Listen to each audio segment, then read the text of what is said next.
Hey guys, Dib the Awesome here to give you another Monster Legends guide. We're talking about a monster's moves, their rune sets, the partners, all that jazz. Today we're looking at Diane. Obviously it's Obsidian. Yeah, we'll just call her Diane. Obsidiane. Uh, she's just yeah, we'll call her Diane. So basically, this is all you need to know about this. A few fun facts about this monster. This monster was actually thought to be a 72-hour event monster. I guess they changed their mind on it. Now it's like the breeding event monster.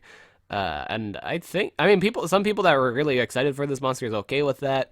A lot of people aren't because I think like if she wouldn't have been the breeding monster, then it would have been like either Wildcat or Hercule. I think people would be more excited about those monsters. Because like looking at the results of this monster, people aren't too impressed by this monster. It's still a cool monster, but not many people are impressed of the results. I mean, it's a meh monster. It's okay, but it's meh. It's not amazing. It's not anything like that. Uh, Even though I will say she has a self double damage precision. Those are really good monsters and stuff like that. But with her setup, it actually like she actually want it actually seems she's kind of wanting more. It's just like she wants more, but like she doesn't have more. Uh, she actually struggles with her element. She has to compete with things like Invarv, who can remove all of her effects and all the things she does well. And then things like Lao Lao, who's just a better attacker overall, and can actually just cancel out the double damage and the uh, precision and stuff like that. She can cancel that out. It's no problem at all. She does face a lot of competition with the other light monsters. Is she okay? Is she great? No. Is she okay? Yeah. Let's talk about her kit first, and then you'll kind of see why. It also doesn't seem like she doesn't seem to like to be the monster that you'd probably do like a normal set with. When looking at doing like her double damage buff, it doesn't seem like that, but you could probably do that. But like her moves doesn't seem to allow like her kit seems to rely on the fact she can make things weak to light. I'll just kind of explain that. So timeless eviction. I didn't even talk about stats right away. Basically, all you need to know, these are pretty much like Plymouth stats. They're pretty much like Plymouth, except like he's 10 speed higher. That's all you pretty much need to know. They're pretty much like Plymouth stats. I think maybe his life might be a little bit higher, but they're generally in that range for Plymouth stats. Her power is okay, her life's meh, and her speed is kind of crappy. I mean, it's kind of obviously you don't look in the speed for an attacker, but when looking at the other two stats, you can see she wants more. You can see like this monster wants more. Like look into her eyes. This like give me more. Give me more. And she doesn't get more.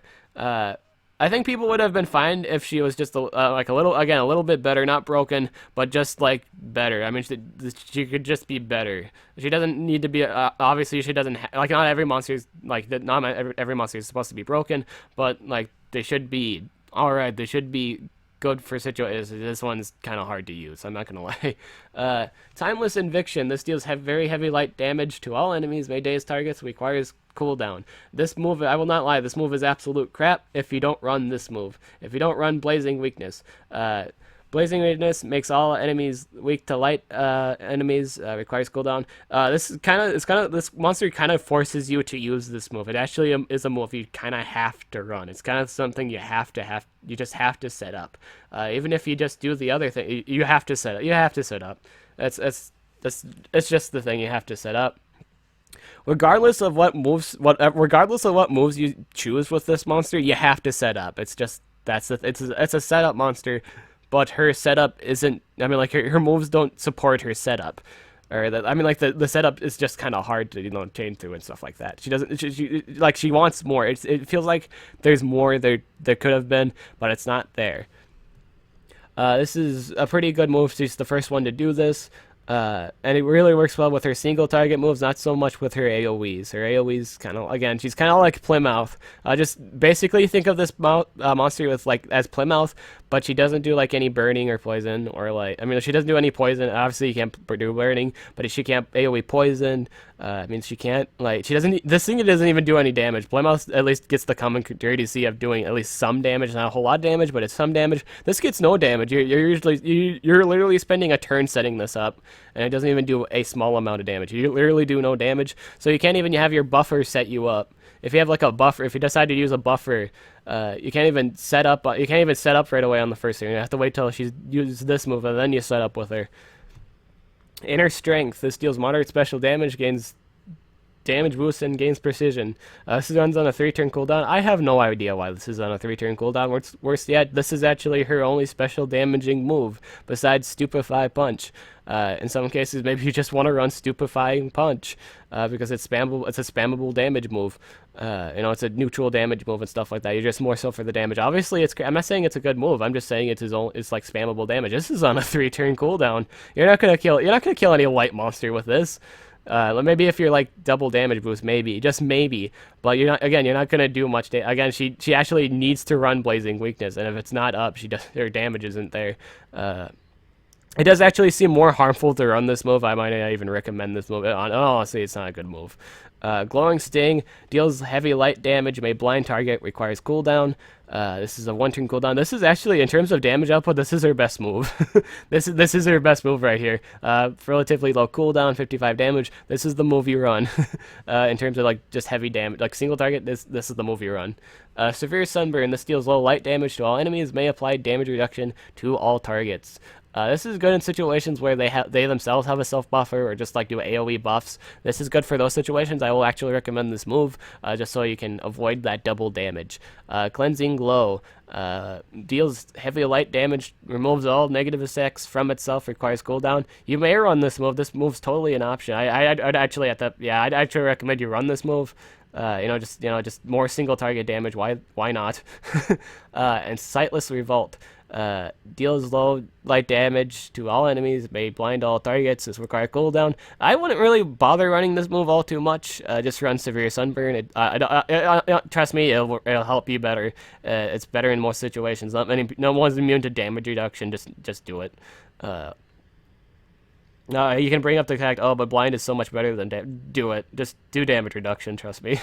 Do the damage reduction. Power Within. May gain double damage, may gain precision, may gain haste. Requires cooldown. This is a phenomenal move. This move is great. I'm not gonna lie, this move is great. Except it's on a monster that can't really... It's really hard to take advantage of it. It's really hard to enjoy it. Obviously, like, if you do use this move... you can obviously like burst down like any of like monster that isn't like immune or like take not very effective damage from light monsters. Obviously that's a thing. That's totally a thing. But you're not going to be able to burst down the light monster, and most of the time the light monster is going to be a pain in the ass. I'm sorry for the language. That's usually the case. That's usually the case. She has trouble bursting down the light monster. It's so hard to watch this, but she actually has trouble bursting down a light monster if she doesn't have like if she doesn't have Blazing Weakness up on the light monster, she's not going to burst it down. And again, you have trouble too, because you're fighting things like General Invarv. You have to deal with General Invarv. You have to deal with something that can remove that effect, and that's really hard to deal with. You gotta understand her competition here. You gotta just see it out there. A lot of people use General Invarv on the defense. It's really hard to use this monster. And she takes setup. She's more setup time. She's a very setup oriented monster, and it's like if you just do it by herself, it takes more time.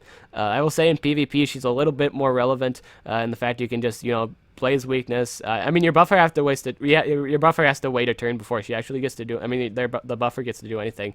But like if you do this and then use the buffer, I kid you not, your AOE will do a lot of damage. I'm not saying she doesn't do damage in PvP. I'm saying her damage isn't too high in Team Wars. It's just not. I can't see it being there in Team Wars. She'd have problems setting up her damage in Team Wars. She's a setup monster, but in terms of like with all the light monsters and stuff like that, that's easily counterable. That's not too hard to do. It's really hard to set up her damage. It's really hard to use her and stuff like that. Runes, either two strengths and a life, or because you have to run. Honestly, this is the set you have to run. You have to run Blazing Weakness to take advantage of your ultimate. In order to make your ult even relevant, you have to use Blazing Weakness, and you have to use like mostly light moves. That's basically how she runs. That's basically the thing. because her only form of special damage is 3 turns. Obviously, if you do the if you just run a set with power within and not like the blazing weakness, it's not going to run well. It's just not going to be a pretty sight. You could run both moves, but it's going to take you more time. Again, it's going to take you time, and you have to have like constant like deny. You have to have constant deny on your side. You could use, I would say, frostbite would be a great partner for this, so that you can actually deny Envarv or just keep him from ever doing anything. So you can actually it gives you the time to set up. But again, you need the time to set up. This monster needs a huge amount of time to set up, and that's usually for most setup monsters, it's only a turn. This thing needs 2. So the absolute build you need to run on this: Blazing Weakness, Glowing Sting, Severe Sunburn, Cleansing Glow. I think that's it. Yeah, that's it. That's the set. That's the set right there. Partners. Things that deny, honestly, she needs time to set up, so if you have like 2 deniers, like then it'll run great. You could run her, man, dude, you could run her probably like 3 strength runes. Why not just go, do whole damage, why not? And then with the partners, just 2 denies. She has to set up anyway, so if you give her the 2 deniers and stuff like that, give her time to set up, then you're all great, you're all solid, you're all like that. And yeah, that's, yeah, again, for partners, 2 deniers. Any 2 deniers, you just need time to set up. She needs time to set up. I'll already say this 1,000 times because that's the truth of this monster. She needs a lot of time to set up. Is she a good monster? She's okay. Again, she's okay. She's not great. She's not there. I'm sorry if you wanted me to hear like really positive things. It's really hard to because of her competition. I've tried so many times to make it, like sugar coated and stuff like that. She has 1 set. I can't you can't branch out and set. She has 1 set and 1 set alone. And that's all I really have to say about Diane. Really, that's all I really have to say. If you disagree with me, that's cool. Everybody has their thoughts on it. I'm just, for this monster, it's okay. I mean, it's okay. It's not great. Will I use this monster sometime? Yeah, I'll use it. I'll play around with it for a bit. Just have fun with it. The whole point of this game is to have fun. So I'll probably build like a fun team with it. I'll figure out a team to take advantage of your setup. I'll see what works. I'll see what works. I'll see if it's fun and stuff like that. The object of this game is fun. I'll try to make her fun. I'll try to make her like seem fun and stuff like that. I hope you enjoy this. I hope if you're fans of this monster, I'm sorry if this isn't like too good of a video. I'm really sorry about that. It's just, yeah, she's okay, but she's not good. She's not. I mean, no. I just said she was good. She's good, but she's not great. That's all I really need to say. I think that's pretty much everyone's feeling on it. I'm pretty sure everybody want more of this monster. People think she's a good monster, but they want more. That's all I really need to say about Diane. I'm Dib the Awesome. I'll catch you guys later.